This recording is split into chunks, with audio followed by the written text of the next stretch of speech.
सिखों के जरिए यूनिफॉर्म सिविल कोड का लगातार विरोध देखने में आ रहा है और पंजाब में लगातार जो सियासी पार्टियां हैं या जो गुरुद्वारे हैं, अकाल तख्त है, बड़ी बड़ी तंजीमें हैं, शिरोमणि अकाली दल है, इन तमाम तंजीमों ने इसके खिलाफ पूरी तरह से मुहिम चलाने के शुरू कर दिया है। और कल जिस तरह से आखिरी दिन था, तो ऐसे में आपने देखा मुस्लिम पसल्ला बोर्ड के ज़रिए, दारुल उलूम देवबंद के ज़रिए, जमीयत के कुछ उलमा इकराम के ज़रिए बाकायदा लेटर लिख करके लॉ कमीशन को भेजा गया। असदुद्दीन ओवैसी ने भी कहा कि हमने भी आपत्ति जताई है, उन्होंने भी उसका डिटेल में जिक्र किया। ऐसे ही शिरोमणि अकाली दल ने शुक्रवार को कहा है कि 22वें विधि आयोग ने समान नागरिक संहिता का प्रस्ताव दिया था जो देश के हित में नहीं है। एसएडी ने कहा है, शिरोमणि अकाली दल ने कहा है कि वास्तविक देशव्यापी अंतर धार्मिक सहमति के बिना यूसीसी लागू करना खासकर अल्पसंख्यकों के बीच संविधान की भावना का उल्लंघन होगा और ये भय पैदा करेगा। आयोग के सदस्य को भेजे पत्र में पार्टी अध्यक्ष सुखबीर बादल ने लिखा, एकरूपता को एकता के साथ श्रमिक नहीं किया जा सकता। भारत विविधता में एकता का प्रतीक है, एकरूपता में नहीं।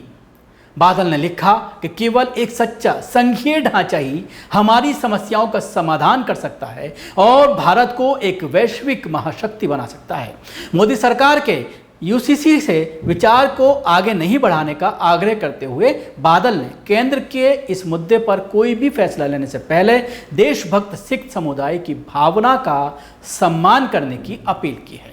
ये महत्वपूर्ण है क्योंकि संवेदनशील सीमावर्ती राज्य पंजाब में शांति और सांप्रदायिक सद्भाव हमेशा सर्वोच्च राष्ट्रीय प्राथमिकता बनी रहनी चाहिए। श्रोमणी अकाली दल अध्यक्ष ने आयोग को यह भी बताया है कि पार्टी ने राज्य और बाहर विभिन्न हितधारकों के साथ विचार विमर्श किया है।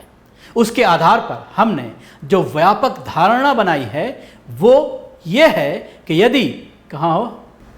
यदि यूसीसी लागू होता है तो निश्चित रूप से विभिन्न जाति, पंथ और धर्मों के अल्पसंख्यक समुदाय की स्वतंत्रता प्रभावित होगी। पत्र में यह भी कहा गया है कि चूंकि प्रस्तावित यूसीसी का कोई मसौदा तैयार नहीं किया गया है और विभिन्न धर्मों के वर्तमान व्यक्तिगत कानूनों में प्रस्तावित संशोधनों के संबंध में विधि आयोग द्वारा जारी नोटिस के साथ प्रसारित नहीं किया गया है, इसलिए इस मुद्दे पर कोई ठोस सुझाव देना असंभव है।